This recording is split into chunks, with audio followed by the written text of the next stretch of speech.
Praise the lord. దేవుని ఘనమైన నామమునకు మహిమ కలుగునుగాక. ఈరోజు దేవుని వాగ్దానము, ఇరుకులో నాకు విశాలత కలుగజేసిన వాడవు నీవే. 4వ కీర్తన 1వ చరణము. ఈ ఉదయకాల సమయంలో సర్వాంతర్యామి అయినటువంటి దేవుడే మనందరితో మాట్లాడుతున్నాడు. ఇరుకులో నీకు విశాలత కలుగజేసే దేవుడు అని. ఆమేన్. ఇరుకులో ఉన్నారా?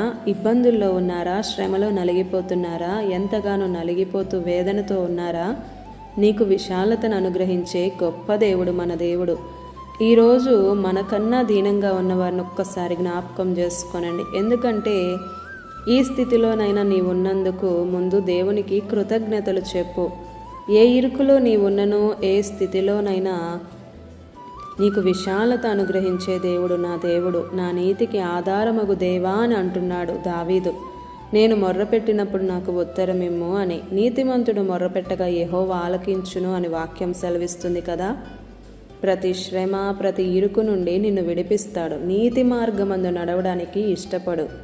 దాత మనవాడైతే దానాలన్నీ మనయే కదా. సమృద్ధితో నింపే దేవుడు. నిస్సహాయ స్థితి అయినా ఎవ్వరు మరచినా మర్చిపోయే దేవుడు కాదు.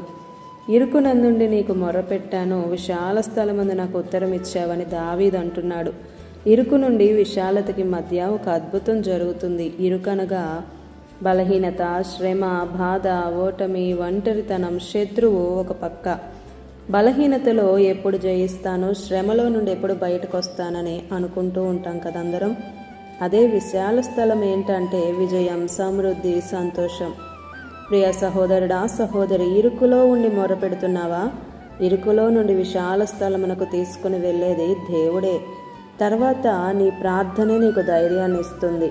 నీ ప్రార్థనే నీకు మార్గాన్ని చూపిస్తుంది. ఇరుకులో ఉన్నప్పుడు ప్రార్థన చేయాలి ఖచ్చితంగా. అప్పుడు యేసు నామంలో ముందుకు అడుగు వేస్తే విజయం, సమృద్ధి, సంతోషం నీ ముందే ఉంటాయి. ఆమేన్.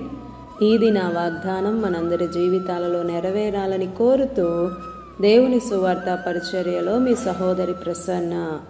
God bless you. ఆమేన్.